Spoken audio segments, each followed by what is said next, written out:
Kui sa esimest korda oma lapsega räägid seksuaalteemadest alles siis, kui ta on 15-aastane, oled sa tõenäoliselt juba hiljaks jäänud.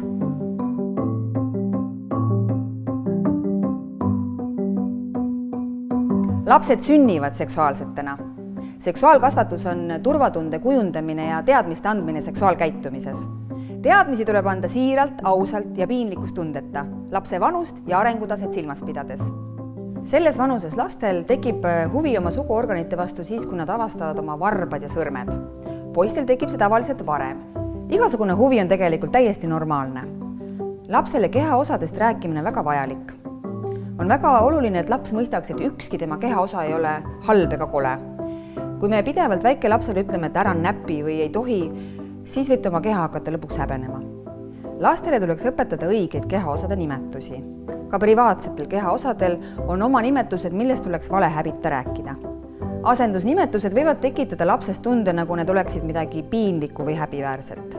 3-selt teab laps juba oma kehaosade nimetusi ja kui ta tunneb nende vastu huvi, on see täiesti normaalne. Laps peab tundma, et tema keha on midagi väärtuslikku ja need kehaosad on osa temast. On väga oluline küsida lapselt luba tema keha puutumiseks. Nii õpetame talle, et ka täiskasvanud peavad luba küsima, et lapse keha puutuda. Näiteks potil käies, küsige luba tema peppu pühkimiseks. Nii õpetad sa talle selgeks, et mitte kellelgi pole õigust ilma loata tema keha puutuda. Tõenäoliselt küsivad lapsed oma esimesi ebamugavaid küsimusi just selles eas. Selles vanuses tekib ka arusaam soolisest erinevusest tüdrukute ja poiste vahel. On väga oluline lapsi mitte segaduses hoida ja öelda, et küll saad sellele küsimusele vastuse siis, kui suureks saad. Laps ei tohiks tunda, et ta küsib midagi keelatut. Küsimuste esitamine on lapse arengule väga vajalik. 4–6-aastaste laste puhul piisabki üldistavatest kommentaaridest. Lapsel ei ole vaja teada kõiki detaile. Kui laps küsib, siis võite lisada täpsustusi. Selles vanuses lastele tuleb rääkida privaatsusest. Intiimkehaosad peavad olema kaetud ja suguelundeid ei katsuta seltskonnas teiste inimeste ees. Lapse seksuaalsust iseloomustavad uudishimu, turvalisus, keha tundma õppimine ja reageerimine puudutustele. Kui lapsega neil teemal avatult vestelda, ei jää see teema piinlikuks ka hilisemas elus. Lastele tuleb õpetada, et võõrastega ei tohi kaasa minna ja et mitte keegi ei tohi last ilma tema nõusolekuta katsuda. Oluline on rõhutada, et laps vanematele igal juhul räägiks, kui midagi sellist peaks juhtuma. Selles vanuses lapsed kasutavad aktiivselt nutitelefone ja arvuteid. Samuti tuleb palju informatsiooni raadiost ja televiisorist. Ühtlasi võib selguda, et laps teab seksist palju rohkem, kui sina oled talle valmis rääkima. Kui selles eas laps küsib täpsemalt, kust lapsed tulevad, siis püüdke välja selgitada, kust pärineb tema huvi. Ning paluge lapsel rääkida, mida tema juba sellest teab ja kuidas tema ise sellele küsimusele vastaks. Selles vanuses ei ole ainuüksi seemnetest rääkimine enam sobiv. Viljastumisest ja rasedusest tuleks rääkida, kasutades selleks sobilikke abivahendeid. Oluline on, et laps saaks aru, et seks ja lapse sünd on midagi, mis käib täiskasvanud eluga kaasas. Et uut infot on lapse jaoks palju, ära räägi kõike korraga, vaid erinevatel aegadel, mitmes osas. Nii on lapsel parem keskenduda.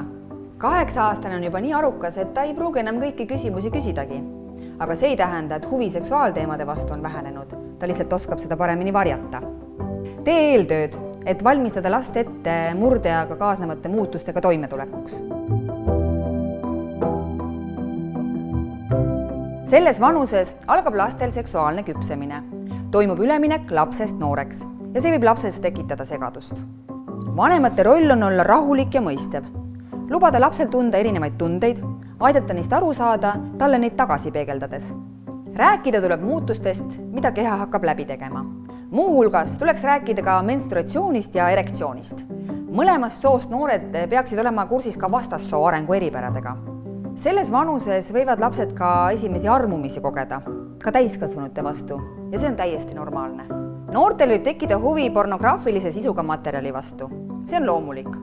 Oluline on lapsega sel teemal vestelda ja selgitada, et pornograafia pole päris, vaid seks näitlejate vahel. On oluline vastata laste kõikidele küsimustele, sest nende kehad muutuvad ja nad võivad pisut mures olla. Seega oleks hea, kui nad on teadlikud sellest, mis nendega toimub ning kuidas enesehügieeni eest hoolt kanda. Selles vanuses lastega võiks arutleda erinevuste üle, olgu selleks vanus, sugu, välimus või seksuaalne suundumus ning selgitada, et inimesel on õigus teha enda valikud. Vanem võiks lükata ümber müüte, nagu näiteks, et esimese vahekorra ajal või menstruatsiooni ajal ei saa rasedaks jääda. Hea on jagada enda elukogemusi ning väärtusi. Alates 14. eluaastast hakkavad noored mõistma, kes nad tegelikult on ja tekib aina enam soov erineda hallist massist. Tekib soov olla sõltumatu, kuid vanemad on siiski noore elus väga olulisel kohal, kuigi nad ei taha seda tihti tunnistada. Sõbrad on selles vanuses väga olulisel kohal. See on aeg, kus luuakse suhteid nii samast kui vastassoost inimestega. Mida enam on noorel infot seksuaalsusega seotud teemadel, seda paremini oskab ta end kaitsta ja teha õigeid valikuid. See on hea aeg suunata noori ka noorte nõustamiskeskusesse, kus üheskoos spetsialistiga saab arutleda nii seksuaalelu alustamise kui ka rasestumisvastaste vahendite üle ja samuti saab küsida täpsustavaid küsimusi. Selles vanuses kujuneb nii sooline, kutsealane kui ka seksuaalne identiteet. Alles siis, kui noor teab, kes ta on ja mis talle meeldib, on ta võimeline looma terved lähedussuhted teise inimesega. Selles vanuses on noorele hea meelde tuletada kehapiiride kohta õpitut, loa küsimist ja ei ütlemist, et vältida arusaamatusi ning ebameeldivaid seksuaalkogemusi.